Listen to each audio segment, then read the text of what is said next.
ภาคกลางกาถ้าบ้านเฮา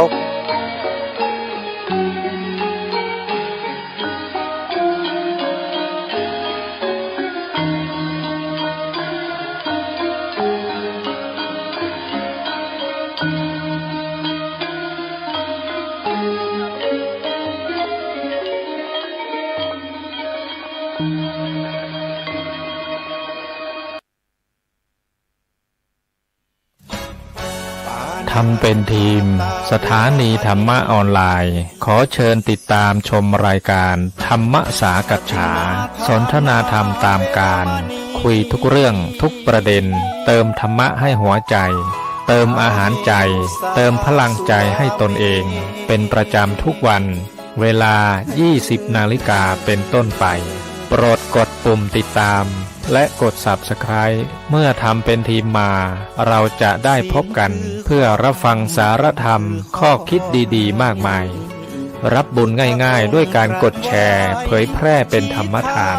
สัพพะทานังธรรมทานังชินาติการให้ธรรมะย่อมชนะการให้ทั้งปวง1แชร์1บุญมีค่าเท่ากับเผยแผ่ธรรมะให้กว้างไกลแชร์ไปมากยิ่งได้บุญมากเป็นการเปิดโอกาสให้คนได้รับฟังธรรมพบปัญญามีความสุขพ้นจากทุกข์ด้วยการฟังธรรมะมาทวงคำมันหมู่บ้านศีลห้าถือเป็นพันธะนมัสการหลวงพี่เป็นทำงานเหนื่อยๆแล้วก็ถวายน้ำปานะค่ะสาธุอนุโมทนาเนอะโยมน้ำปานานี้หวานเจี๊ยบเลยนะโยมเจี๊ยบเลยนะโยมหวานเจี๊ยบแต่โรคเพียบนะหลวงพี่ฮะแล้วข้าเจ้าจะได้บุญไหมคะน้ำปานะหวานเจี๊ยบแต่โรคเพียบนะโยมถ้าโยมถวายน้ำปานะที่มีรสชาติหวานจัดเดี๋ยวท่านก็จะมีโรคอ้วนเดี๋ยวโรคเบาหวานเดี๋ยวโรคความดันเดี๋ยวโรคต่างๆก็จะบิดาหรือมารดากฏจะลดในเรื่องของการถวายอาหารที่มีรสหวานจัดลงเพื่อสุขภาพที่ดีของพระท่านโอ้ของแท้ความรู้ใหม่นะเนี่ยสาธุ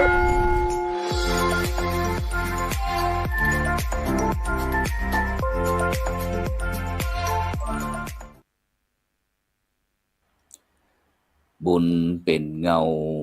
เฝ้าตามติดบุญเป็นมิตรในทุกที่คอยช่วยเหลือเอื้ออารีห่างลาคีปลอดป่วยภัยบุญพิทักษ์บุญรักษาบุญนำปาฮือหมู่เฮาพบความสุขใสแม้นชีพรับดับล่วงไปบุญส่งฮือสุขสวัสดีขอกล่าวคำว่าธรรมสวัสดีกับบรรดาท่านผู้ฟังท่านผู้ชมทุกท่านที่กำลังติดตามจ้องธรรมะเป็นทีมทีวีออนไลน์กลุ่มพระสงฆ์อุบาสกอุบาสิการ่วมกันเผยแผ่ธรรมะออนไลน์ไลฟ์สดทาง Facebook ทาง YouTube ทางสถานีวิทยุเครือข่ายคลื่นสีขาวเจ้าประชา8จังหวัดภาคเหนือ FM 104.50 เมกะเฮิรตซ์วัดไฝ่หินจังหวัดเชียงใหม่ FM 88.25 เมกะเฮิรตซ์วัดศรีปันเงินอำเภอสันป่าตองจังหวัดเชียงใหม่พร้อมถึงภาคีเครือข่ายนะ Facebook ท่านอาจารย์พระครูอภิวัฒนวิกรมรองเจ้าคณะอำเภอเดยหล่อวัดปากทางเจริญวัดพุทธภาวนาเวสเตอร์โรดจากประเทศสวีเดนFacebook มหาวิทยาลัยมหาจุฬาลงกรณราชวิทยาลัยวิเขตเชียงใหม่ Facebook วัดจอมคำหลวงเขมรัตน์นครเชียงตุงพร้อมตึง IDTO ทำเป็นทีมสากลพร้อมตึงภาคีเครือข่ายทุกช่องทางนะซึ่งวันนี้ก็เป็นวันเสาร์นะที่9 เดือนพฤศจิกายน ปีพุทธศักราช 2567 นะซึ่งก็กับผมอัตมาภาพนะพระครูโสพลปริยัติก็ได้นำรายการพระพุทธศาสนาสี่แผ่นดินมาพบกับบรรดาท่านผู้ฟังท่านผู้ชมนะเป็นประจำนะทุกคืนวันศุกร์วันเสาร์วันอาทิตย์วันเสาร์นี่ก็ตั้งแต่2 ทุ่มนะจนถึง3 ทุ่มฉะนั้นก็บรรดาท่านผู้ฟังนะท่านผู้ชมก็สามารถที่จะให้กำลังใจนะโดยการกดติดตามนะกดไลค์กดแชร์เพื่อเป็นธรรมทานยิ่งแชร์นักก็ได้บุญนักแชร์น้อยก็ได้บุญน้อยบ่แชร์นะก็บ่ได้บุญนะซึ่งโดยเฉพาะในวันนี้เป็นวันหยุดราชการโรงเรียนก็หยุดฉะนั้นก็วันนี้ก็เป็นวันบุญวันกุศลนะอย่างที่วัดพระสิงห์วรมหาวิหารอำเภอเมืองจังหวัดเชียงใหม่นั่นก็วันนี้ก็มีการนั่นทอดกฐินกฐินพระราชทานกฐินหลวงพระบาทสมเด็จพระเจ้าอยู่หัวทรงพระกรุณาโปรดเกล้าพระราชทานผ้ากฐินนะตามที่บริษัทโชติจินดาคอสันซัตแปนนะจำกัดได้นำกฐินมาทอดถวายนะที่วัดพระสิงห์วรมหาวิหารแล้วก็ลวดไปที่วัดพระครูเฉลิมพระเกียรติแล้วก็หลังจากที่เสร็จงานทอดกฐินทั้ง2 วัดแล้วบรรดาท่านผู้ฟังทั้งหลายวันนี้ตั้งมูลนิธิครูบาเจ้าศรีวิจัยนะนี่ก็ได้มีการมอบโล่รางวัลครูบาศรีวิจัยประจำปี 2567 นะซึ่งก็เป็นปีที่35ที่พระวิหารหลวงวัดพระสิงห์วรมหาวิหารซึ่งวันนี้นั้นก็ได้รับความเมตตาจากพระเดชพระคุณหลวงพ่อพระเทพปริยัติที่ปรึกษาเจ้าคณะภาค7เมตตาเป็นประธานในพิธีมอบโล่แล้วก็รางวัลครูบาศรีวิจัยซึ่งเป็นประเภทเพิ่นก็มอบ3 รางวัลด้วยกันบอกว่าจะเป็นประเภทตุเจ้าเป็นข้าราชการแล้วก็ประเภทบุคคลทั่วไปซึ่งปีนี้นั้นก็ทางมูลนิธิครูบาเจ้าศรีวิจัยนั้นก็ได้ถวายโล่เดินตามรอยครูบาเจ้าศรีวิจัยแก่ท่านอาจารย์เจ้าคุณพระโกษัยเจติยาลักษณ์ด็อกเตอร์รองเจ้าคณะจังหวัดแปร่แล้วก็เจ้าอาวาสวัดพระธาตุเจ้าแห่พระอารามหลวงแล้วก็ส่วนประเภทข้าราชการนี่ก็มอบแต่ว่าที่ร้อยตรีนพรัตน์สุภกิจโกศลในอำเภอฝางจังหวัดเชียงใหม่ส่วนบุคคลทั่วไปก็มอบให้ท่านเชิดพงษ์กิ่วแก้วประธานคณะกรรมการบริหารบริษัทเพชรอินทรีย์ทานสปอร์ตแล้วจำกัดแล้วก็บริษัทเข็มมรัตทานสปอร์ตจำกัดนะโดยมีท่านประยูรมีทองคำประธานกรรมการมูลนิธิครูบาเจ้าศรีวิจัยพร้อมถึงคณะกรรมการนะก็ได้มาประกอบพิธีดังกล่าวที่บนพระวิหารหลวงฉะนั้นก็วันนี้ก็เลยนำข่าวมาประชาสัมพันธ์กล่าวเพราะว่าเป็นวันที่9 เดือน 11เป็นวันที่จอบแรกเดี๋ยวฉะนั้นเดี๋ยวต้องไปสอบถามกับผู้ร่วมรายการวันนี้ท่านอาจารย์ปุรวิทย์วันทาจากมหาวิทยาลัยมหาจุฬาลงกรณราชวิทยาลัยวิเขตเชียงใหม่เจริญพรอาจารย์ดรปุรวิทย์วันนี้มาโดยแบ็คกราวด์เปิดไมค์น้อยหนึ่งลืมเปิดไมค์ไหว้สาครับผมสาธุวันนี้แบ็คกราวด์ใส่รูปประตูเวียงเจียงตุงประตูปลาแดงประตูเก้าของเวียงปลาแดงจะเพราะว่าเจียงตุงนี่มันเพิ่นมีสัญญานามว่าเมือง9 จอม 7 เชียงก็เมือง3 จอม 7 เชียง9 หนอง12 ประตูเวียง12 ประตูปัจจุบันนี้ประตูปลาแดงนี่เป็นประตูที่เหลือสมบูรณ์ไว้ประตูเดียวสมบูรณ์ที่สุดกันหรือว่าจะได้สมบูรณ์ที่สุดแล้วเป็นรูปประตูอย่างนี้ครับนอกนั้นตรงซุ้มประตูมันพังทลายไปหมดแล้วตะกี้ที่อาจารย์พระครูเล่าเรื่องวันนี้เป็นวันที่หลวงพ่อครูบาเจ้าศรีวิจัยลงจอบแรกในการขุดแป่งหนทางขึ้นดอยสุเทพแล้วก็มี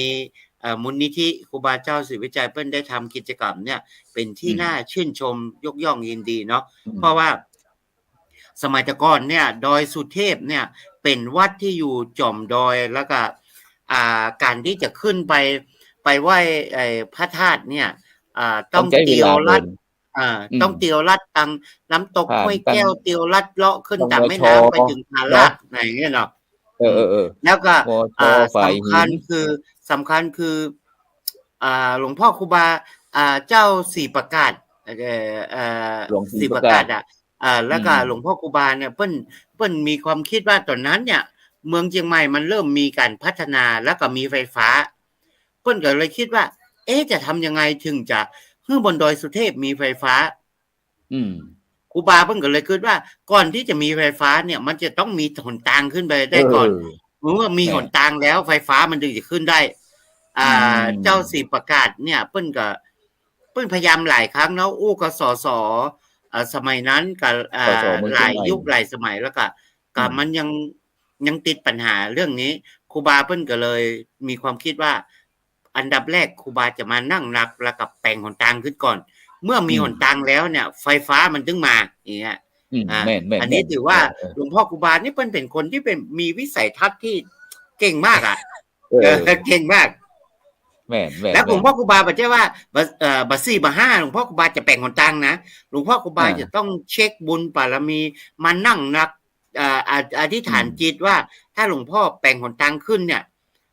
มันจะสำเร็จไหมมีความพร้อมหรือยังพี่หนอมีความพร้อมหรือยังเทวบุตรเทวดาเจ้าที่เจ้าดังเป็นจะได้ฟ้องพี่หนอพอหลวงพ่อครูบาเปิ้ลนั่งนักพิจารณาแล้วเพื่อกับประกาศให้พี่น้องศรัทธาโดยเฉพาะต้องยงบอกว่าพี่น้องศรัทธาที่มาจากตังนอกเมืองตังหลับปูนตังอมก๋อยแม่แจ่มด้อยเต่าอย่างนอกเมืองใครจะมาช่วยหลวงพ่อครูบาแปลงหนทางก็คือมาช่วยสมัยนั้นมันบ่ได้มีรถยนต์นี่เนาะรถยนต์นี้จะมีมาแล้วก็มันบ่มีรถยนต์นี่หมอปอมันบ่มีมือถือบ่มีอย่างดีมันจะปากกระเป๋าประกาศนี่ก็แล้วก็ปรากฏว่าพอหลวงพ่อครูบาประกาศปุ๊บเนี่ยศรัทธาพี่น้องเนี่ยปากันหลั่งไหลเตียวมาป้องนั่งรถได้มามกใดกันนั่งมากันแล้วก็จนหนทางตั้งแต่ตีนดอยหน้าศรีโสดาจุดเริ่มแรกจนถึงดอยสุเทพเอาปั่นกันได้แค่คนวา2 วาแต่ละกลุ่มแต่ละหมู่บ้านน่ะมันคนขนาดนั้นน่ะพี่น้องที่มานี่เพิ่นมามันม่วนเนาะมีกล่องแห่พี่น้องปากยอหรือว่าบ้านผมพี่น้องยางเป็นบ้านผมจะเป็นพี่น้องยางพร่องหรือสกอตีกองมากันมันมีคำเล่าเที่ยวว่าโอ้ยมากันบางคนกับมันได้ลูกได้เมียเมื่อมาช่วยครูบาแบกคนต่างปะสาวจากต่างบ้านต่างเมืองผมว่าเป็นบรรยากาศที่แบบจากที่อ่านประวัตินะเป็นบรรยากาศที่แบบถ้าจะม่วนนะแล้วก็เอาเข้าซุกเข้าสารมาแล้วก็มาช่วยกันมาต้มมาทำปรุงอาหารการกินกันเพ่เนาะแล้วที่สำคัญมีศรัทธาพี่น้องที่อยู่ในเมืองหรือที่ใกล้มีผักไม้ไส้เครือป้ากันเอามาแจกให้หมู่คนที่มาช่วยกันขุดอาจารย์ลองคิดดูระยะทางจากตีนดอยไปถึงดอยสุเทพเนี่ยถ้าผมจำมาผิดเหมือนจะ12หรือ15 กิโลแบ่งกันคนละประมาณ15เลยเท่าไหร่กิโลไป12 กิโลประมาณ12แบ่งกันคนได้วา2 วาขึ้นพอคนจะนักขนาดไหนแต่มันจะมีตี้ยากอยู่ตี้หนึ่งก็คือโกงก่อนจะถึงดอยสุเทพก่อนจะถึงสุเทพตรงนั้นมันเป็นตะลิ่งชันเท้าขุนกันหรือว่าข้าบดีชื่อว่าขุนกันเปิ้ลก็เลยเปิ้ลมีเงินเนาะเปิ้ลก็เลยว่าเปิ้ลรับผิดชอบตรงโกงตรงนั้นเปิ้ลมีทั้งทั้งชาวบ้านทั้งข้าทาสบริวารเงินเปิ้ลก็เลยรับตรงนั้นคุดแปลงหนทางโกงหักศอกที่จะขึ้นดอยสุเทพเปิ้ลก็เลยได้ชื่อตามชื่อของขุนกันว่าโกงขุนกันชนะนนท์ ชนะนนท์อันนี้เป็น ตรงนั้น ชื่ เนี่ย ของ อาจารย์ปุรวิทย์ที่พระอาจารย์พอได้ยินคนเฒ่าคนแก่อู้ฟังบอกว่ามันตรงนั้นเป็นป่าหมหินหน้าผานะ เป็น หน้า ป่า ผา หิน นี่ หน้าผา จะต้อง มันต้องมีการระ ย่า เบิด ให้หมหินห ระ น้า เบิด ผา หิน แตกอะ อืม แต่สมัยนี้มันบ่มีระเบิดบ่มีรถไมคโครอ่ะต้อง เออ ใช้ไปขนหลัวขนฟืนขน เออ ต้นไม้มาถมแล้วก็จุดไฟเผา ผม แล้วก็ ว่า เอาน้ำพอฮดมาหิน สมัยนั้นเนี่ยนอกจากวิธีนั้นแล้ว ผมว่ามันก็มีนะเพราะมันก่อนสมัยแต่ก่อนเปิ้นมีเฝ้าเปิ้นแต่งเฝ้าที่เปิ้นแต่งบอกไฟไปอย่างนั้นมันก็เจาะ อ่า เจาะรูแล้วก็แปลงเป็นเขาเรียกว่าอะไรเอาเฝ้าเป็นอะไรอย่างยัดเข้าในหินแล้วก็จุดไฟให้มันระเบิดหรือว่าเผาเพื่อให้หินฮ้อนแล้วก็เอาน้ำหดเพื่อให้มันหินมันแตกแล้วก็เจาะได้ง่ายอย่างเงี้ยอันนี้ก็เป็นภูมิปัญญาของคนบักเก่าเพิ่นนะหมายความว่าใช้ทุกรูปแบบเพื่อที่จะคืองานบรรลุวัตถุประสงค์ เรื่องหลวงพ่อครูบาศรีวิชัยเนี่ยผมคิดไว้เมื่อก่อนโควิดละ 5-6 ปีละ คิดว่าจะได้ผมคิดว่าผมอยากจะเตียวตัวหอยติ่นครูบาไป3-4-5 จังหวัดนี่ว่าวัดไหนที่หลวงพ่อครูบามันรู้สึก3จังหวัดนี้156วัดที่หลวงพ่อครูบาไปบูรณะสร้างแปลงโดยเฉพาะที่เชียงใหม่ลำพูนลำปางแม่ฮ่องสอนแม่เป็นบางที่พะเยาโดยเฉพาะเชียงใหม่ลำพูนเมืองแป้นี่เมืองแป้นี่เหมือนจะมีตี้2ตี้ถ้าผมจำบ่ผิดนะ156แล้วแต่มีบางตี้ที่หลวงพ่อครูบาไปได้ไปเองแต่ในตำนานบอกว่าหลวงพ่อมาเป็นเก้าในบูรณะซ่อมแซมหลวงพ่อจะฮื้อพระเสระหรือพระครูบาที่อยู่ในพื้นที่นั้นไปนั่งนักควบคุมแต่ว่าทำในนามหลวงพ่อครูบาอันนี้มีหลายที่ตังเมืองปานลำปางอย่างเนี้ยผมก็เคยไปครูบาขาวปีก็อีหนอลูกศิษย์ลูกหาเนาะที่หรือว่าหลวงพ่อครูบาที่เป็นอยู่คนในพื้นที่หลวงพ่อครูบาศรีวิชัยเพิ่นก็ฮื้อครูบาตอนนั้นนั่งนักเฝ้ากันการบูรณะซ่อมแซมตกแต่งตกสร้างห้างแปลงเนี่ยนะผมทำแล้วก็เก็บไว้ได้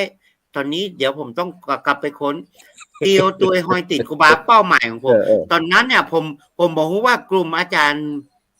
ที่เป็นผู้อำนวยการพิพิธภัณฑ์แห่งชาติลำพูนอาจารย์อะไรนะที่เป็นทำหนังสือครูบาแล้วเป็นรู้เรื่องที่นั่นน่ะที่ไอ้ลีน่ะเนาะอาจารย์อะไรนะผู้หญิงอาจารย์ผู้หญิงแม่อาจารย์ผู้หญิงอะไรน่ะแล้วเมื่อรุ่นอาจารย์เพิ่นทำหนังสือโดยประวัติครูบาประมาณ1,000 กว่าหน้ามี2เล่มแล้วผมก็มาตามดูโอเคแต่ว่าของผมนี่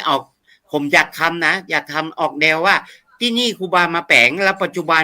ยังเหลือขี้ติ่นขี้มือครูบาไหมแล้วมีลูกศิษย์ลูกหาตอนหลังรุ่นหลังภายมาบูรณะซ่อมแซมหรือว่าสิ่งก่อสร้างนั้นมันพังทลายลงไปแล้วลูกศิษย์ลูกหาได้แปลงใหม่ควบของเก่าอะไรยังไงบ้าง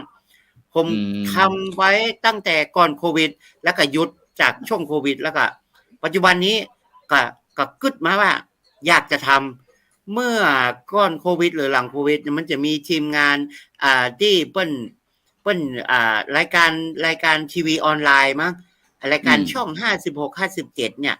เปิ้นติดต่อผมมาแล้วเปิ้นอยากจะทำอย่างที่เป็นประเพณีว่าทำแบบเชียงใหม่ล้านนาผมก็เลยนำเสนอเปิ้นเรื่องว่าเตียวตัวหวยติ่นครูบาปรากฏว่าทำได้ประมาณ 2-3 ตอนแต่ว่าเงินงบประมาณเปิ้นจบไปแล้วผมก็เลยไม่ได้ทำแต่ว่าข้อมูลนี้ผมมีแล้วก็มีประมาณ10 กว่าวัดที่ผมตัวไปถ่ายรูปอย่างลำปางเมืองแจ้ห่มเมืองปานอย่างเงี้ยเราก็นึกว่า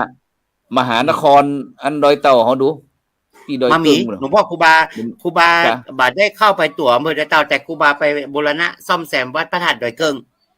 วัดพระธาตุดอยเกิงอันนั้นเมื่อก่อนมันเป็นอยู่ในอำเภอฮอดแล้วก็ถูกแบ่งแยกมาเป็นกิ่งอำเภอดอยเต่าปัจจุบันนี่ก็คืออำเภอดอยเต่าวัดพระธาตุดอยเกิงนี่ขึ้นตังติ่นทางบ้านติ่นตกที่ลูกฮอดไปแล้วปุ้งซื่อไปทำไมต้องฮ้องว่าบ้านติ่นตกเพราะว่ามันไปสุดหนทางที่นั่นติดน้ำปิงติ่นตกติ่นตกน้ำปิงละแล้วก็ข้ามน้ำปิงแล้วก็ขึ้น ขึ้นดอยตรงนั้นน่ะจะเป็นวัดพระธาตุดอยเจ้าดอยเกิ้งซึ่งปัจจุบันนี้มีหลวงพ่อครูบาบุญศรีไปดูแลบูรณะซ่อมแซมแปลงแล้วก็ดูแลขี้ติ่นขี้มือหลวงพ่อครูบาศรีวิจัยดูจากวิวพระธาตุดอยเกิ้งฝั่งตะวันออกจะหันวิวทะเลสาบดอยเต่าแล้วก็เพราะฉะนั้นปีนี้ผมรู้สึกว่าน้ำนักที่ดอยเกิ้งดอยเต่าเขานี่บอกว่าระบบเรื่องแปรเรื่องการท่องเที่ยวเขาเป็นจะใดพ้องตอนนี้น้ำจากที่มันท่วมดอยเต่ามันเริ่มไปที่ดอยเต่าแล้วแต่ว่ามันยังเหมือนนักเด้อน้ำมันแห้งไป 4-5 ปีนั่นนะแล้วก็กลายเป็นพื้นทุ่งหญ้าเขาบ้านเฮาเขาเลยใจตั้งชื่อเปิ้นแบบดูดีว่าทุ่งสวรรค์หน้าทะเลสาบดอยเต่านี่เราทุ่งสวรรค์หน้าทุ่งหญ้าสวรรค์หน้าทะเลสาบดอยเต่าว่าก็โดยมากก็จะเป็นพื้นที่ที่เจ้าบ้านเฮาตังปุ้นเลี้ยงงัวเอางัวไปเลี้ยงแป่งคอกงัวขับมากับต้นงัวอยู่มันหญ้ามันจะงามเนาะเดี๋ยวนี้น้ำก็เริ่มมูลขึ้นมาบ้างละนะครับอันนี้ก็อู้ถึงเรื่องหลวงพ่อครูบาศรีวิชัยแล้วก็ที่ว่าอาจารย์ว่าวันนี้เปิ้นมีจัดงานแล้วก็มอบรางวัลเนี่ยนี่เป็นเรื่องที่ดีนะเปิ้นทำบุญตั้งแต่เจ้าแล้วท่านอาจารย์ปุรวิทย์ตั้งแต่เจ้าแล้วเจ้านี่ก็ทำบุญตักบาตรที่ตีนดอยสุเทพนั่นแหละเพราะว่าเดี๋ยวนี้เปิ้นก็จะสร้างที่วัดที่ครูบาศรีวิจัยที่เฮาที่อนุสาวรีย์นั่นนะมีการทำบุญตักบาตรแล้วก็ในภาควิหารท่านจัดงานผมยังไม่ได้แวะขึ้นไปกราบสักเทื่อเมื่อก่อนตรงนั้นจะเป็นร้านอาหารเฮือนห้วยแก้วเป็นร้านจอดรถเป็นพื้นที่เหมือนพื้นที่ที่เขามีร้านอาหารมีอย่างนะแต่ประเดี๋ยวนี้มูลนิธิครูบาเจ้าศรีวิชัยเบิ้ลก็ไปลื้อฟื้นตรงนั้นแล้วก็สร้างเป็นวิหารตรงนั้นถ้าใครขึ้นไปตรงนั้นหลวงปู่ทองนี่แหละหลวงปู่ทองเปิ้นก็ไปวางอันศิลาฤกษ์หั่นเมื่อครั้งที่หลวงปู่ยังบ่ได้ละสังขารเนาะหลวงปู่ก็ในฐานะที่ว่าเป็นลูกศิษย์แต่สมัยที่เป็นสามเณรเปิ้นฟังนั่นว่าอันได้มาช่วยร่วมงานกับครูบาศรีวิจัยที่ต่างขึ้นดอยเฮาที่ว่านี่แหละจากนั้นก็ถือว่าสุดยอดของพระสงฆ์นักพัฒนารุ่นเกือบ100 ปีก่อนเนาะอาจารย์ปุรวิทย์เนาะประมาณเกือบจะ80 ปีมั้งครับยังไม่ถึง100เท่าแม่นเพราะว่าครูบาศรีวิจัยนั้นมีพิธีพระราชทานเพลิงศพกว่า2482นี่ก็น่าจะประมาณนี้เพราะว่าที่ครั้งที่พระครูโสวนไปอยู่ที่วัดพุทธบาทตากผ้าได้มีโอกาสเก็บพัดที่เขาจัดในงานพระราชทานเพลิงศพได้เก็บเลยได้ฮู้ได้จำไว้พัดที่เปิ้นใจประกอบพิธีถวายอันที่พิธีพระราชทานเพลิงศพอยู่ที่พิพิธภัณฑ์อยู่ที่บนดอยยอดดอยบาสีบ่ได้อยู่ทางบนดอยกันที่เปิ้นจัดพิพิธภัณฑ์บ่ได้อยู่ที่พระธาตุศรีครูบาบ่ได้อยู่ทางลุ่มพิพิธภัณฑ์อยู่ที่หินต้นบุญนาคที่ใกล้อันนั้นล่ะใกล้ที่อันลานบุญนาคล่ะเฮาได้สร้างพิพิธภัณฑ์คั่นผมว่าช่วงที่หลวงพ่อครูบาเปิ้นไปบูรณะต่างๆมันมีศิลปะอย่างหนึ่งที่เปิ้นบอกว่าถ้าเป็นวิหารเนี่ยน่ะเป็นยุคที่เป็นยุคต่อเนื่องระหว่างการแปลงวิหารโดยติดแก้วจืนแก้วอังวะเนาะและยุคครูบานี่น่าจะแก้วอันนั้นน่าจะหายากแล้วก็ครูบาเปิ้นจะใช้แก้วกระจกบางเหมือนที่เราเห็นกับหน้าบานวิหารอันใดที่มันบรรลุฟังไปแล้วหลวงพ่อครูบาเพิ่งก็ติดแก้วแต่ใช้แก้วกระจกรุ่นใหม่นะครับรุ่นใหม่แล้วก็ไอ้ที่ไหนที่ครูบาเพิ่นสามารถสร้างแปลงได้แล้วก็เพิ่นถ้าอย่างเพิ่นจะสร้างสัญลักษณ์อย่างหนึ่งที่เป็นตัวแทนของท่านก็คือการปั้นรูปเสือเพราะหลวงพ่อครูบาเปิ้งเสืออย่างเงี้ยแม่ตัวเปิ้งของเปิ้งอันนี้เป็นเรื่องที่ครูบานี่เปิ้นบ่เคยอย่างนี้น้อยเนาะเพราะว่าจะเป็นวิหารลานเจดีย์ต่างๆครูบาวิหารวัดสวนดอกนะมันล่มไปเห็นภาพเก่าก็เหลือแค่พระเจ้ากับไอ้ตัวเจดีย์ซึ่งมันม้างไปเกือบเกิงน่ะเพราะครูบามาบูรณะแล้วแปลงวิหารหลวงโอ้โหสุดยอดเลยคนเพิ่นก็ว่ากันแปลงใหญ่แท้ใหญ่กว่าครูบาเตือนนาอีน่ะว่าตั้งหน้าสูงจะโห และก็ที่วิหารที่พะเยาที่ครอบวัดพระเจ้าตนหลวงวัดพระเจ้าตนหลวงสีคมคำก็เป็นฝีมือหลวงพ่อครูบาไอ้ตรงนี้ก็มีสตอรี่ว่าว่าในยุคที่หลวงพ่อครูบาไปบูรณะท่านน่ะกำลังจะยกแปะวิหารปรากฏว่ามันเป็นวิหารใหญ่เนาะยกก็ดูและยากลำบากแล้วหลวงพ่อครูบาก็บอกว่าก็เดี๋ยวจะมีเจ้าของเพิ่นมาช่วยยกมันก็เป็นที่มาว่าอันนี้มันหมูว่าเรื่องจริงเรื่องเท็จเนาะก็บอกว่าครูบา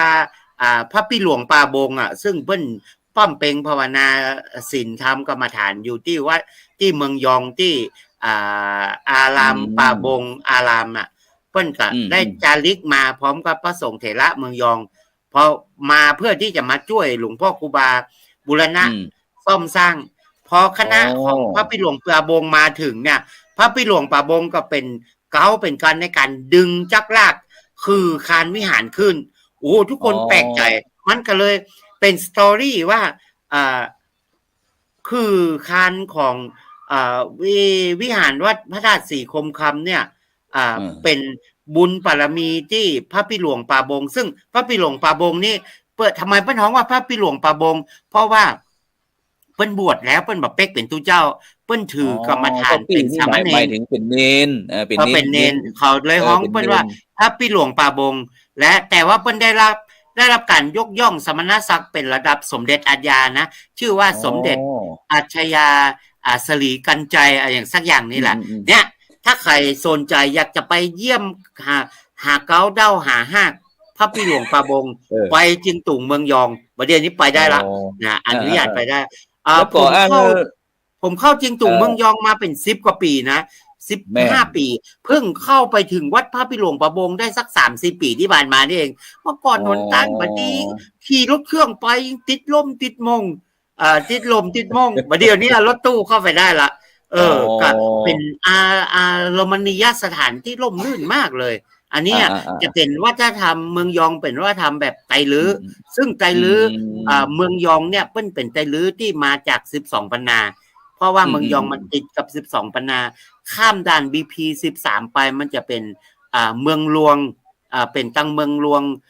เมืองหุ่นเมืองไฮเข้าไป12ปันนาคน12ปันนาเนี่ยอพยพมาอยู่เมืองยอง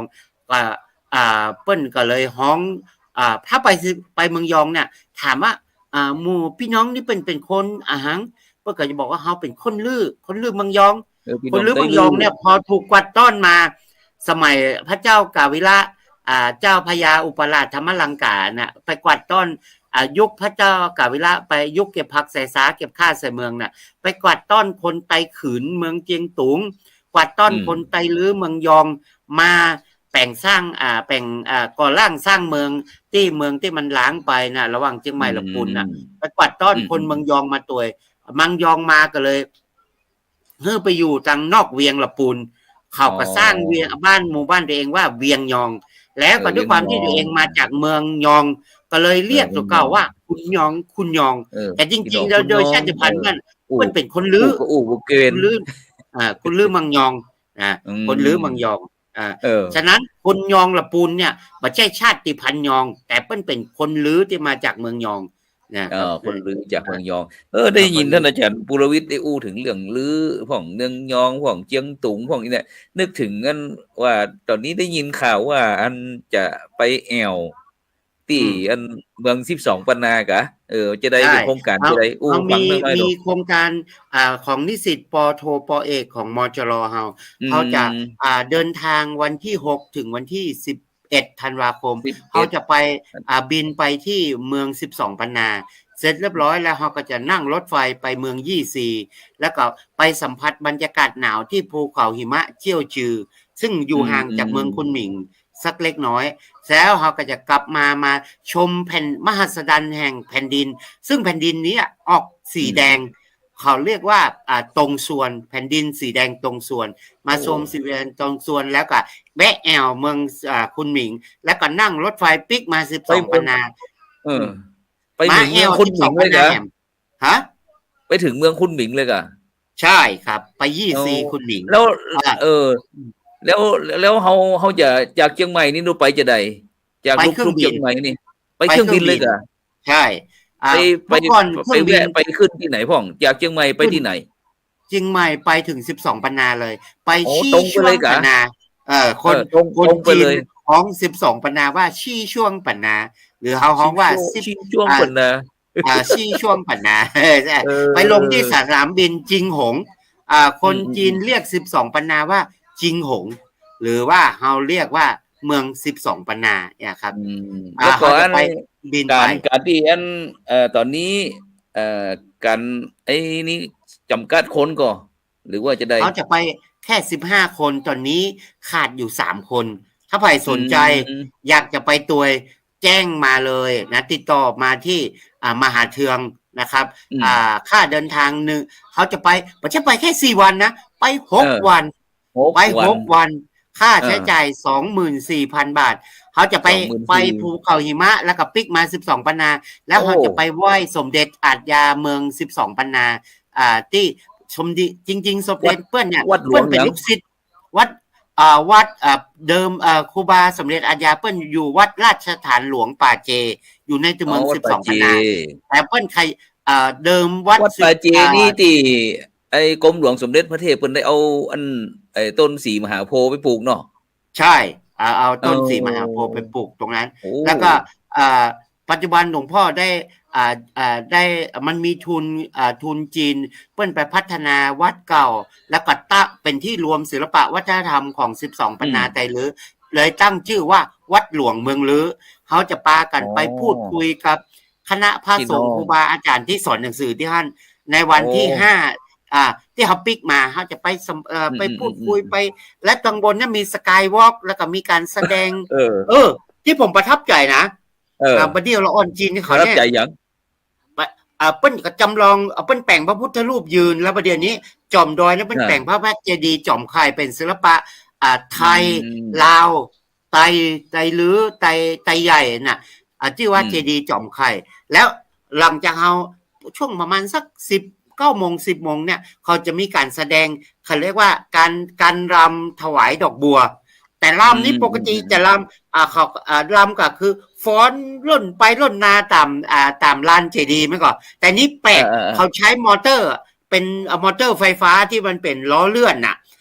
สาว12ปันนาจะยืนอยู่บนล้อเลื่อนมอเตอร์แล้วก็ฟ้อนรอบคูน้ำน่ะแวบมีเป็นการแสดงการทรงตัวแล้วเวลาจากกันท่านอาจารย์ปุรวิทย์เขาจะต้องใจล่ามก่อนเวลาเขายังคนเมืองเขาไปเนี่ยเขาไปถึง12ปันนาเขาต้องใจล่ามก่อนยังเป็นภาษาจีนหรือว่าถ้าไปนอกเมืองบ่ต้องใจล่ามโดยเฉพาะเขาจะพาไปอากาศบ้านกุ๋งพี่น้องไตลื้อน่ะกับเมืองนี่เป็นกับถ้าเป็นคนไตลื้อคนบ้านนอกแล้วนะกับไตลื้อกับเมืองนี่เลยกินข้าวกับสังกินประสังแล้วก็แล้วเอาหมักซื้อเป้านะหมักซื้อเป้าก็คือหมักกล้วยเต๊ดนะหมักซื้อเป้าอย่างเงี้ยจะเป็นกำลือแต่ว่าถ้าในตัวเมืองเนี่ยมันผสมด้วยรุ่นใหม่มันถูกปฏิวัติวัฒนธรรมมันผสมด้วยจีนเนาะเด็กรุ่นใหม่เนี่ยถ้าไม่ใช่เด็กลื้อเนี่ยจะกำลือแบบได้ฉะนั้นก็ถ้าเขาไป12ปันนาก็เหมือนกับว่าอันคนเมืองเขาไปแอวหาพี่น้องญาติเขานี่กะใช่โดยเฉพาะอย่างที่ถูกกัดต้อนมาแล้วอยู่บ้านเฮาแล้วก็สร้างบ้านสร้างเรือนเป็นเอกลักษณ์แล้วก็เผยแพร่อัตลักษณ์นี้ก็คือเนี่ยบ้านลวงเหนือลวงใต้ดอยสะเก็ดเนี่ยทริปที่เขาที่เมือง12ปันนาออกจากนอกเมืองไปประมาณ50 กิโลน่ะจะเป็นบ้านเมืองหลวงแล้วก็มีพระธาตุที่เป็นสัญลักษณ์คือพระธาตุเฟยหลวงหรือพระธาตุเมืองหลวงน่ะที่เป็นพระธาตุ5 นอน่ะ9 นออันนั้นน่ะถ้ามาเชียงใหม่สัญลักษณ์พระธาตุเชียงใหม่ก็คือดอยสุเทพใช่ไหมไป12ปันนาสันพระธาตุก็คือพระธาตุที่เมืองหลวงเนี่ยซึ่งพี่น้องทราบว่าพี่น้องเมืองหลวงเหนือหลวงใต้ดอยสะเก็ดเนี่ยกุปีมันจะมีการไปเยี่ยมพี่น้องเพิ่นดังนั้นแล้วเมืองหลวงเนี่ยเจ้าบ้านถ้าเป็นเจ้าบ้านบักเก่าอายุ30-40ขึ้นไปน่ะกับเมืองกับลือกำไตลือเพิ่นฉะนั้นก็การกินอาหารการกินนี่ก็คือเหมือนกับคนเมืองเขาเนี่ยไอ้เนาะเป็นคนลือเป็นอาหารลือนะครับอาหารลือกับเขามันแต่นะด้วยความที่เขาถูกปกครองด้วย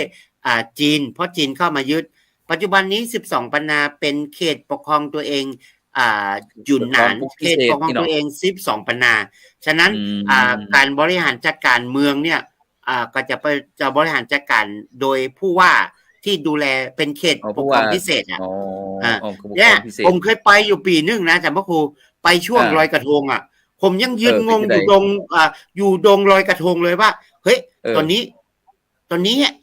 ขออนุญาตตอนนี้ให้อยู่12ปันนาหรือว่าให้อยู่เชียงใหม่วะโอ้โหบรรยากาศเขาพยายามจำลองก็เหมือนเชียงใหม่เป๊ะเลยนี่การลอยกระทงเลยที่แล้วคนจีนกับคนจีนกับมาลอยกระทงมาลอยกระทงแล้วก็ร้านแอวนั่นแหละที่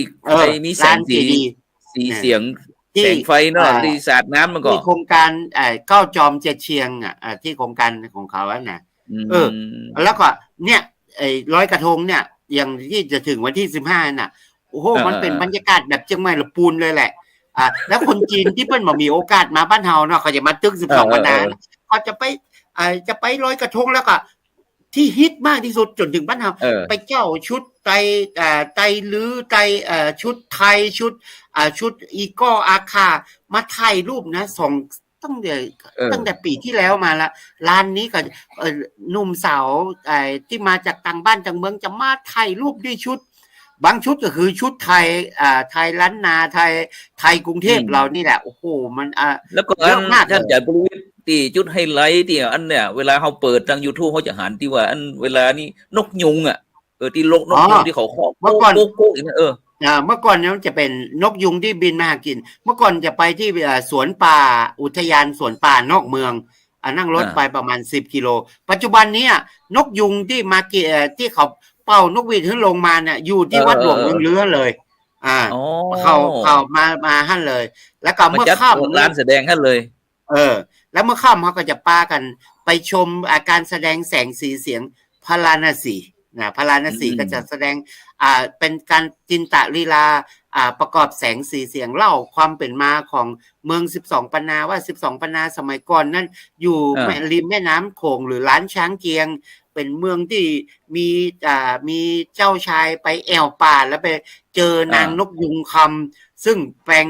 พอมาเล่นน้ำเนี่ยถอดเอาหางนกยุงออกแล้วก็ไ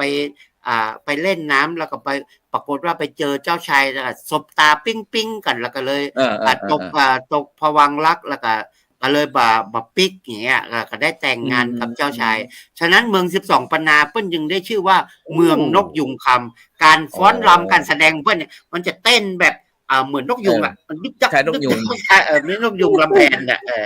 แล้วใครไปนี่เนี่ยได้ไปด้วยคนนี้นี่แล้วนกเมือง12ปันนาเนี่ยจะเป็นเมืองช้างไงล้านช้างเกียงริมแม่น้ำโขงเนี่ยมีช้างเยอะมากินนะช้างนะจะเป็นเมืองล้านช้างเกียงแม่น้ำแล้วก็โดยเฉพาะโมเดลเนี่ยที่เนี่ยอยากจะนั่งรถไฟความเร็วสูงเนี่ยเพราะว่าได้ติดตามตั้งประเทศลาวพวกอย่างพวกเนี่ยเพราะว่าอันหันประเทศอันจีนว่า12ปันนาเขาอย่างว่าง่ายแต่ง่ายว่าเวลาดอยสูงเนี่ยแล้วก็เอาทางรถไฟไปเชื่อมแล้วก็เจาะถ้ำอย่างต่างๆนี่มันเป็นอุโมงค์เนี่ยนะอาจารย์ปุรวิทย์มีก่อนเทคโนโลยีของจีนนี่มันเก่งมากเลย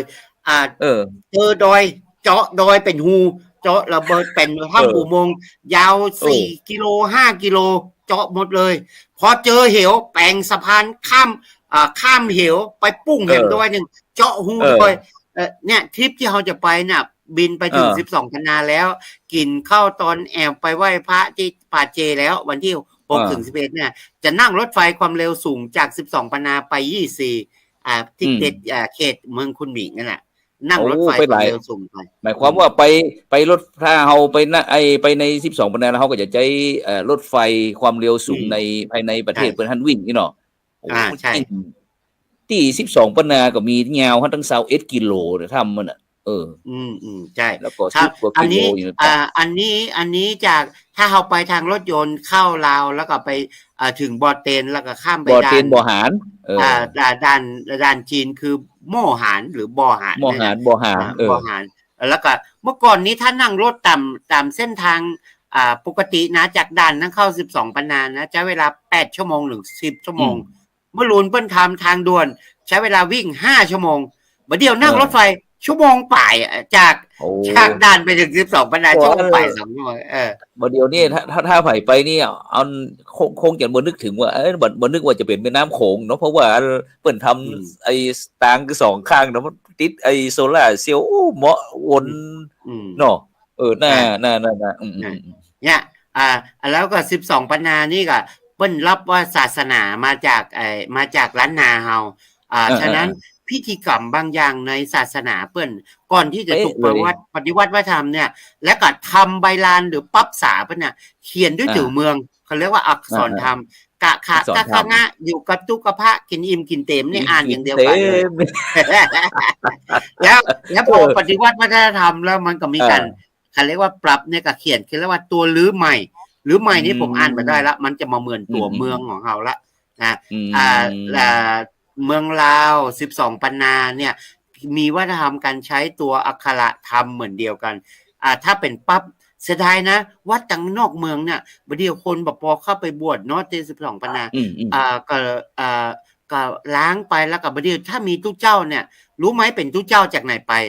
ตู้เจ้าจากเมืองเจียงตุงจากเมืองยองเนี่ยแหละที่ไปอยู่ดูแลวัดเป็นเจ้าอาวาสอยู่นั้นมีน้อยมากที่จะเป็นตู้เจ้าครับที่บ้านป่ายนาที่อันคนใหม่เดี๋ยวนี้บ้านหัวนากูจองหัวนาเดี๋ยวนี้รัฐบาลเปิ้นอันคนรุ่นใหม่นี่มันจะแบ่งคอนโดให้อยู่เนาะแล้วก็บ้านพี่น้องไตลื้ออย่างต่างๆนี่บ้านหัวนาต่างๆนี่ก็จะได้รับการอนุรักษ์เป็นแหล่งท่องเที่ยวคนเฒ่าคนแก่อยู่เยาว์เฝ้าเฮือนเนาะแล้วก็มันจะมีแอมตี้นะครับออกจาก12 ปันนาไปเป็นหมู่บ้านชินบ้านชินอันนั้นเนี่ยเป็น3 หมู่บ้านเพื่อจะฮ้องว่าเป็นชุมชนไตเหยียนแล้วมีวัดเก่าคือวัดสวนมอนหรือวัดบ้านมอนนะอันนี้เมื่อก่อนนะวัดหมู่บ้านนี้จะปลูกดอกไม้แล้วส่งเข้าสู่ราชวังของเจ้าฟ้าเมือง12 ปันนาอันนี้วัดสุทาวาสเนี่ยเปิ้นก็ยังคงเป็นวัดศิลปะแบบไตลื้อผสมผสานอยู่อันนี้ช่วงหลังนี่เฮาบ่ค่อยได้ออกไปทางนอกละเพราะว่าบัดเดี๋ยวนี้เฮาแอวแต่ในเมืองแล้วก็แต่ถ้าว่ามีกลุ่มอย่างกลุ่มนักศึกษาอยากไปศิลปะวัฒนธรรมเนี่ยเฮาก็จะออกเลาะไปตามนอกเมืองเมื่อก่อนนี้ผมเลาะมาเมืองจากด่านโมหานมาเมืองลุนเมืองอะไรอย่างเนี่ยมีเมืองลุนหรือเมืองลุนเมืองอะไรอย่างซึ่งจะมีศิลปะแบบไตลื้อเยอะอยู่แล้วก็หลายวัดเนี่ยมีวิหาร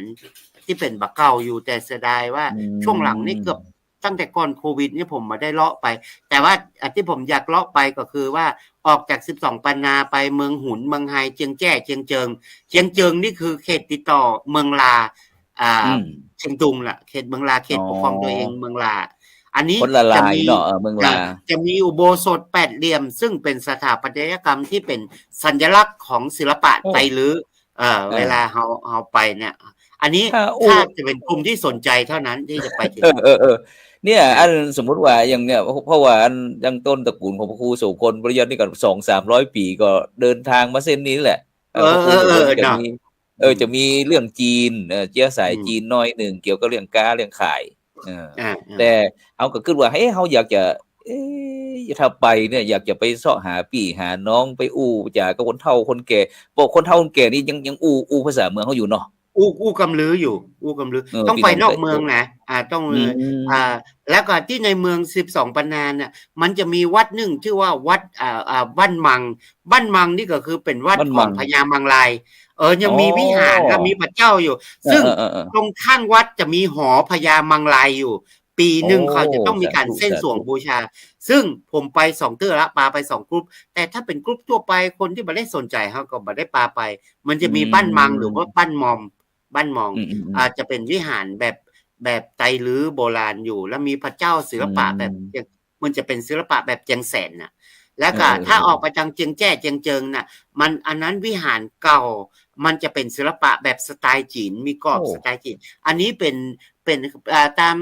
ามเรื่องเล่ามันบอกว่าเป็นบ้านเกิดของแม่พญาแมงลายคือนาง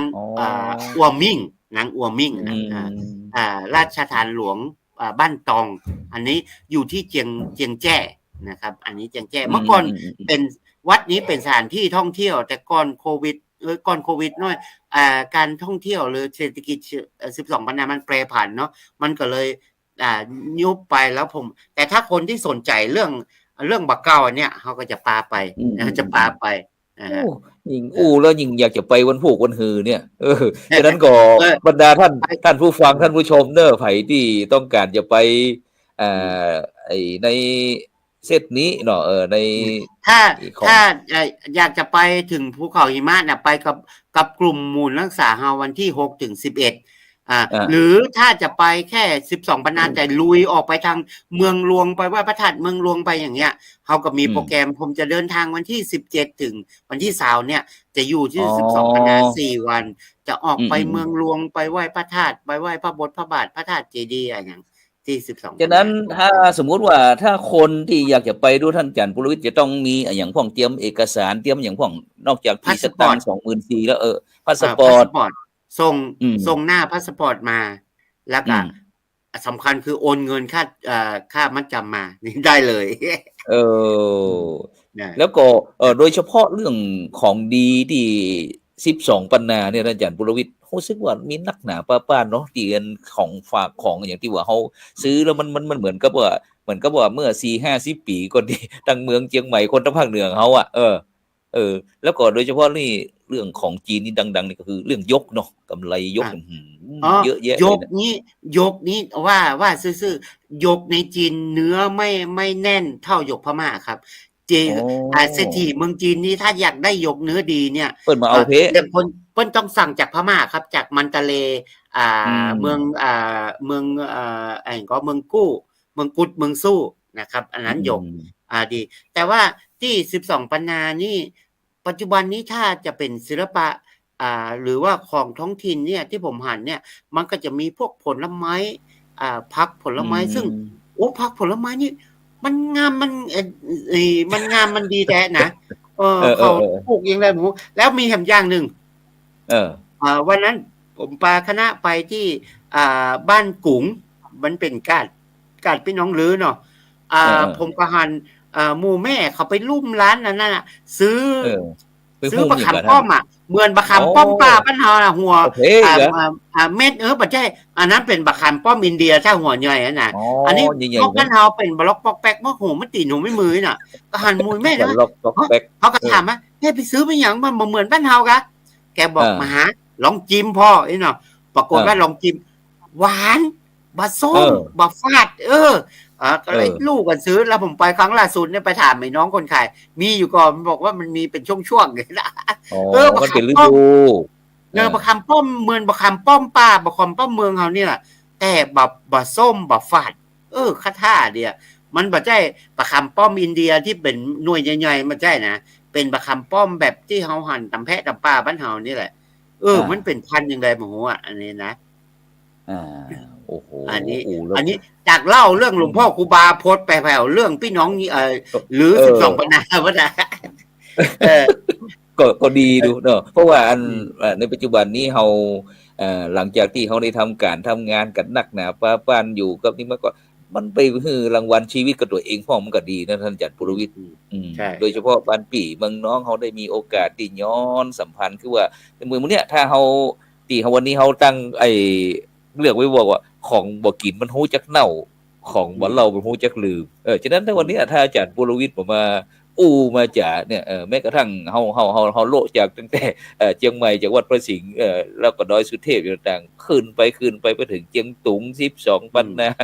ไปเดี๋ยวนี้จะไปถึงคุณหมิงพุ่นน่ะเพิ่นมีกำเล่าว่าข้าวจะสุกจากทางเหนือพริกบะเขือจะสุกจากทางใต้มันอย่างนั้นแต่ข้าวนี้12 ปันนาพุ่นจะได้เกี่ยวข้าวก่อนเฮามันจะสุกไล่ลงมาจากทางเหนือไล่เลาะลงมาจนไปจากผ่านเชียงใหม่ละปูนแล้วพดไปถึงกรุงเทพข้าวจะสุกจากทางเหนือพริกบะเขือจะสุกจากทางใต้ก็คือผักผลไม้จะสุกจากทางใต้จากทางบ้านเฮาไปจะมาจากบางกอกจากเลาะขึ้นไปแล้วก็จะขึ้นไปถึง12 ปันนาเนี่ยขึ้นไปถึงทางมันผักผลไม้จะหมายความว่าใช่ตามฤดูกาลอย่างนั้นตั้งเหนือเฮานี่ก็จะทำให้ทำนาก่อนเนาะเพราะว่าฟ้าฝนมันก็จะมาทางพุ้นมาเนาะใช่แต่ยังเดี๋ยวนี้ถ้าเฮาชมคลิปจากละอ่อนเจียงตุงเดี๋ยวนี้ เกี่ยวเข้าบอกว่ายังมันอันน้องอันคำพองเพิ่นบอกว่าอันวันละ100 ซาวนี่แปลงสุดๆไอ้รู้ว่านะกล้าเกี่ยวเข้าคนกล้าแฮงนี่นะถ้าอยากจะไปเกี่ยวเข้าช่วยเพิ่นสักหน่อยนะอันเกี่ยวนี้ผมเกี่ยวประจ้างแต่กินนี่กินจ้างเดี๋ยวรอไปซอกกินดีกว่ากินเข้าใหม่ยังบ่มีก็ไปบริจาคเพิ่นก็ยังดีเนาะวันละ100 ซาวบาทเฮาเกี่ยวบ่เป็นเฮาก็จ่ายสตางค์เอาช่วยเกี่ยวแทนเฮากำอีกอ่ะถ้าอู้ถึงอันนี้อู้ถึงว่าอย่างที่จีนเนี่ยที่เขตปกครองตัวเอง12 ปันนาเนี่ยจุดขายของเขาเพื่อเป็นแหล่งท่องเที่ยวนี่เขาขายเรื่องศิลปะการแต่งตัวศิลปะเรื่องบ้านเรือนศิลปะเรื่องวิถีชีวิตการเป็นอยู่บาเดียว12 ปันนามันขายอย่างนั้นมันเหมือนเชียงใหม่เฮาเมื่อ10 กว่าปีที่เฮาตื่นตัวแล้วก็เฮาฟื้นประเพณีวัฒนธรรมเฮาน่ะกลายว่าประเพณีวัฒนธรรมเชียงใหม่เนี่ยที่ขายได้ก็คือวัฒนธรรมความเป็นคนเมืองความเป็นศิลปะแบบดั้งเดิมว่าวัดวิหารเนี่ยครูบาอาจารย์ยังอู้ถึงว่าวัดอย่างหลวงพ่อครูบาเปิ้นแปลงไงเนาะก็เป็นศิลปะแบบที่มันเป็นแหล่งดึงดูดนอกจากจะเป็นจุดศูนย์รวมทางด้านจิตใจของชาวพุทธศาสนาเราแล้วเนี่ยมันก็ยังเป็นจุดขายทางการท่องเที่ยวเดียวกันอย่างวัดต้นเว้นวัดอย่างเงี้ยหมู่พี่น้องคนจีนเกาหลีเพื่อจะแต่งชุดโบราณไปถ่ายรูปไปอย่างเงี้ยไปถ่ายรูปพระสิงห์ก็มีเยอะเลยก็หลังวัดพระสิงห์นี่เพิ่นมาเจ้าหมู่ตึงพี่น้องตึงเกาหลีพวกจีนพวกอย่างฮ่องกงพวกมันมาเจ้า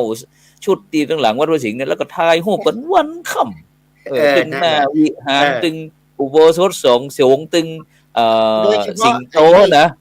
ที่บันไดนาคกับสิงโตกันอย่างเงี้ยมันเป็นศิลปะของเราเนี่ยอันนี้ของบ่เก่าเฮาเนี่ยหลายอย่างแต่มันมีแต่เนาะบางทีบางวัดเนี่ยด้วยความที่ทุเจ้าเฮาเปิ้นบ่ได้กึดอย่างอันกันเลยหันของเก่าแล้วมันจะลุจะปังละโอ้มีญาติโยมแล้วตุ๊บแล้วแปลงใหม่แล้วก็แปลงเป็นศิลปะสมัยใหม่เอาศิลปะตังเมืองบางกอกมาอย่างเงี้ยบางทีเนี่ยอันนี้เฮาก็ต้องอันบ้านเฮายังบ่ให้อนุรักษ์แล้วเพราะว่าอย่างตอนนี้ถ้าเฮาอยากจะหันเจียงใหม่เฮาสัก50 ปีหรือว่า100 ปีก่อนเนี่ยเฮาจะต้องกลับไปที่เจียงตุงท่านอาจารย์ปุรวิทย์บอกว่าจะเป็นโบสถ์ยังเจียงตุงก็น่าเป็นห่วงนะเพราะว่าเขาไปตุ๊บแล้วก็แปลงศิลปะก็วัดนั้นเพิ่นอวดกันลูกวัดนั้นเนี่ยเพิ่นมีศรัทธามีลูกหลานไปทำงานเมืองไทยมาแปลงตุ๊บวิหารตัวเก่าแปลงศิลปะแบบเมืองไทยพ่องหรือส่วนมากก็จะเป็นแบบศิลปะไทยใหญ่ผสมศิลปะพม่าอย่างเงี้ยเพราะว่าแต่ว่าจริงตุ่งนั้นมันเป็นศิลปะขืนเนาะศิลปะขืนนี่เป็นศิลปะแบบล้านนาแบบทางศิลปะพุทธศาสนาสายวัดสวนดอกอย่างเงี้ยสายบุพารามสวนดอกสายศรีหรัตนารามป่าแดงอย่างเงี้ยนะฉะนั้นก็ถ้าเฮาไป12 ปันนาเจียงตุงต่างๆนี่เฮาก็ยังได้หันว่าของเมืองเชียงใหม่เฮาเมื่อ100 ปีเนาะเพราะว่ามันยังสกุลยังรักษาพอมีสภาพพื้นฐานอยู่เพราะว่าบอกว่าวิถีชีวิตอย่างต่างๆฉะนั้นก็วันที่ถึงวันที่อย่างก็ที่เฮาจะที่วันทาทัวร์เฮาจะพาพี่น้องนิสิตนักศึกษาปริญญาโทปริญญาเอกแล้วก็บรรดาท่านผู้ฟังท่านผู้ชมที่ติดตามรายการพุทธศาสนา4แผ่นดินของเฮาน่ะวันที่อย่างก็ที่จะไปนั้นวันที่6ถึงวันที่11ครับวันที่6ถึงวันที่11วัน5คืนบินจากเชียงใหม่ไปลงที่12 ปันนามาแล้วก็นั่งรถไฟจาก12 ปันนานั่งรถไฟความเร็วสูงไปถึงเมืองคุนหมิงคุนหมิงนี่เมืองหลวงก็เมืองหลวงของมณฑลยูนานครับเป็นเมืองหลวงของมณฑลยูนานโอ้โหฉะนั้นก็บ่ธรรมดากันหลายวันเนาะที่เฮาจะได้ไปศึกษาเรียนรู้เรื่องฉะนั้นก็เพียงแค่ 24,000 บาทบรรดาท่านผู้ฟังท่านผู้ชมส่งมาฝากขาด3 ที่นั่ง3 ที่นั่งเฉพาะรับเฉพาะบ่ได้นักฉะนั้นก็ต้องเร่งด่วนนะเนาะต้องเร่งด่วนภายในวันไหนที่จะต้องแจ้งบ่เกินวันที่20 พฤศจิกายนนี้จ้าสุดนะหรือบ่เกินวันที่15นี่เป่งเนี่ย จากนั้นก็บรรดาท่านผู้ฟังท่านผู้ชมเนี่ยเฉพาะบ่ได้เหลือ3ที่นั่งด่วนด่วนหมดแล้วหมดเลยเพราะว่าบ่สามารถที่จะขับหนักกว่านั้นไปได้ฉะนั้นไข่ตรงนี้ต้องเร่งละเบอร์โทรศัพท์บอกเบอร์โทรศัพท์เพิ่นเลย089 853 4351 089 853 4351ปุรวิทย์วันทาทัวร์นะอันบริการอันประทับใจเป็นกันเองนะแบบว่าในตัวมดบ่ต้องใจไกด์ใจอย่างละฉะนั้นเฮาไปรอบนี้ก็จะใจสิตามกฎหมายเราต้องใช้ไกด์ท้องถิ่นต้องมีไกด์แต่เฮาก็ยังใจภาษาเฮานี่สนทนากับพี่น้องที่อยู่ในพื้นที่ได้อยู่แต่บางที่ก็เพราะว่ามันเป็นกฎหมายเนาะจะต้องมีไกด์ที่เป็นผู้ดูแลต้องมีไกด์ผู้ดูแลฉะนั้นก็เชิญชวนพี่น้องประชาชนคนดาท่านผู้ฟังท่านผู้ชมเนอะนะบอกฮู้ว่าพระครูโสพลจะได้ไปก่อนนี่สำคัญทำพาสปอร์ตให้ทันก็ภาวนาภาวนาเพราะว่าผู้เจ้าเฮานี่มันยุ่งยากตรงอย่างนี้ว่าต้องวิ่งพาสปอร์ตตะกี้อู้กับอาจารย์ดร.วิสิทธิ์อู้กันเรื่องว่าคนอยู่ใกล้มักจะมาฮู้กันผมนะเป็นคนวิ่งเรื่องทำพาสปอร์ตให้ตู้เจ้าแต่พระครูโสพลพอจะทำพาสปอร์ตไม่เคยใช้บริการหนานเทืองเลยผมเป็นคนวิ่งเรื่องไปหาหลวงพ่อพระสิงห์บ่อยมากไปให้เซ็นเอกสารเนี่ยพอดีท่านอาจารย์ปรัตลีนเป็นว่าอันเพิ่นจ้างเวลาเนี่ยพาสปอร์ตเพิ่นมานี่อันนี้ยังคือละออนไปหาแล้วเด้ออีเนี่ยบางทีเฮาก็บ่ได้อันนี้น่ะเนาะเฮาก็บ่ได้สนใจบางทีพาสปอร์ตมันมีถึง2เล่มมีถึงส่วนของราชการพ่องแล้วก็ของสีปกติธรรมดานี่พ่องสีแดงฉะนั้นก็ต่อไปก็ฮู้ละฉะนั้นก็บรรดาท่านผู้ฟังคณะครูบาอาจารย์เด้อนะถ้าที่เป็นผู้เจ้าเฮานี่นะในเมืองเชียงใหม่ไหนก็ได้นะที่อยากจะทำพาสปอร์ตก็มาติดต่อท่านอาจารย์ปุรวิทย์วันทาหรือว่าวันทาทัวร์ของเราได้ลองท่องเที่ยวอยากจะไปเที่ยวที่ไหนทั่วโลกเนี่ยตู้เจ้าเฮานี่จะทำพาสปอร์ตนี่มันยุ่งยากเนาะมันจะต้องซื้อแบบฟอร์มสอบแบบฟอร์มสตพมาแล้วคือเจ้าวาดเซ็นคือเจ้าคณะตำบลเซ็นคือหลวงพ่ออำเภอเซ็นคือหลวงพ่อจังหวัดเซ็นแล้วก็ไปฮื้อภาคเซ็นแล้วก็ส่งไปสำนักงานสตพที่กรุงเทพพิจารณาเดือน1พิจารณา2ครั้งคือวันที่1กับวันที่15มันจะยุ่งยากนะยุ่งยากแม่นฉะนั้นก็วันนี้ก็เวลาหมดเวลาเนอะนะด่วนเลยไผที่ต้องการจะไปทัศนศึกษากับวันทาทัวร์น่ะที่ประเทศจีน12ปันนาไปหาพี่หาน้องมา 2-300 ปีกับพระครูโสพลก็เตรียมตัวได้เลยนะวันที่6ถึง41นะเหลือ3ที่นั่งหมดแล้วหมดเลยฉะนั้นก็สำหรับในค่ำคืนวันนี้ก็เวลาหมดเวลาจำเป็นที่จะต้องนำรายการจากบรรดาท่านผู้ฟังไปก่อนเนาะก็รับฝันดีนะมีเงินใจนะไล่โลคาพยาธิถูกหวยรวยแซแล้วก็ไปเอี่ยว12ปันนาด้วยกันเด้อสำหรับค่ำคืนนี้ก็ขอกล่าวคำว่าสาธุ